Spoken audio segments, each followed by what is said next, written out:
Pessoal, vamos lá, né? Estudos dos PETs. Nosso tema dessa semana é a construção da independência, ou seja, da independência do Brasil. O que é esse, quando se fala esse processo de construção? Porque nós temos que compreender a independência do Brasil muito mais do que o 7 de setembro. Nós temos que entender que foram vários acontecimentos até chegar a esse processo de independência, né? Então, nós temos que entender que a independência ela não aconteceu da noite para o dia. O que nós temos aí? Um dos principais fatores que já vai dar início a esse processo de ruptura entre metrópole e colônia vai ser a vinda da família real aqui para o Brasil. Lá em 1808, com o decreto do bloqueio continental por Napoleão, o que é esse bloqueio continental? Países não poderiam comercializar até então com a Inglaterra, porque os países que comercializassem seriam invadidos pela França de Napoleão. Só que o que acontece com esse bloqueio? Esse bloqueio ele vai deixar Portugal numa situação delicada, pois economicamente Portugal dependia de quem? Da Inglaterra. Lembra dos tratados de Methuen, de panos e vinhos? Então o que vai acontecer? Portugal, se aderisse ao bloqueio continental, poderia entrar em colapso a sua economia e se não aderisse, seria invadido por quem? Pela França. Escoltados por os ingleses, praticamente do dia para a noite, toda a corte portuguesa com a família real, ela vem para onde? Ela vem se instaurar aqui no Brasil, né? E uma das primeiras medidas que o Dom João VI, ao chegar aqui, toma é a abertura dos portos às nações amigas. O que vai ser isso? Aí, o que vai significar essa abertura dos portos às nações amigas? A partir daí, nós já vamos ter um início da independência econômica do Brasil em relação a Portugal. Fora que também, por interesse inglês que vai haver essa escolta, vai haver essa transferência, ele vai conseguir o quê? Alívio dessa economia que está sendo o quê? Sufocada com bloqueio continental, né?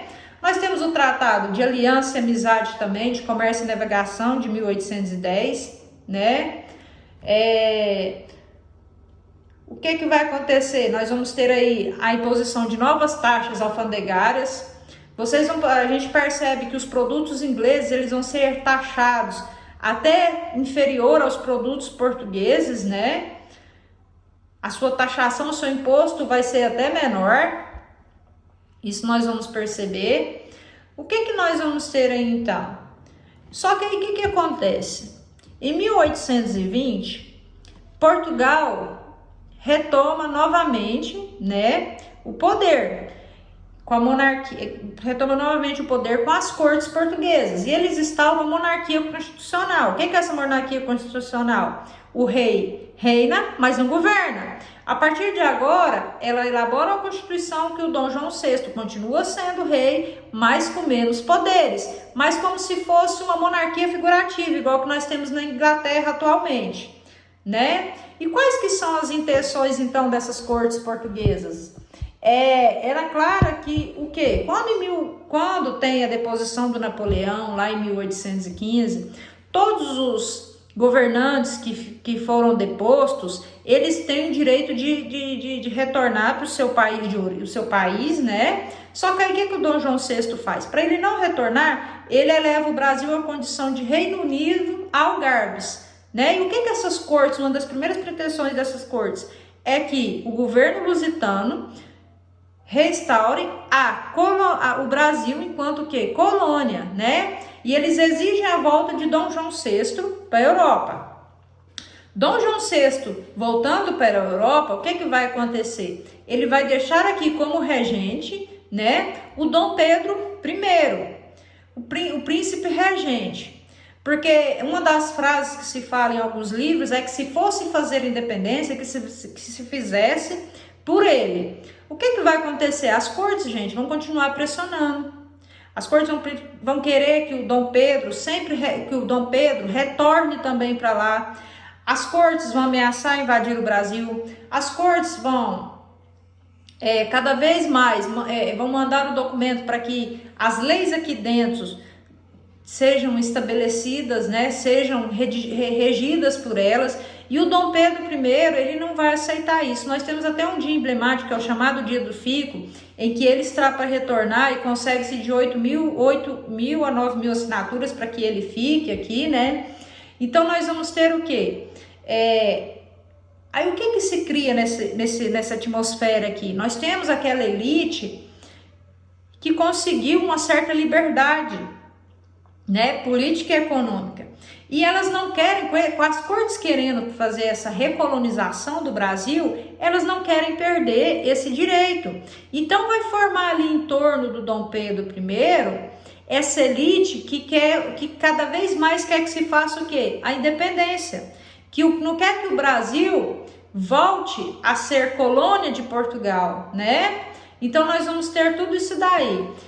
E cada vez mais também o Dom Pedro, ele vai fazer o quê? Ele vai acatar cada vez menos as leis vindas das cortes. As leis, a imposição das cortes, né? Cada vez mais ele vai obedecer menos a essas exigências. Então, o processo de independência vem muito disso aí. Ao receber determinadas exigências, o que o Dom Pedro faz? Ele proclama a independência do Brasil.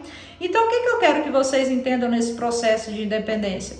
Que a nossa independência ela foi feita de cima para baixo, ou seja, ela é a manutenção de certos privilégios que um certo grupo obteve aqui no Brasil.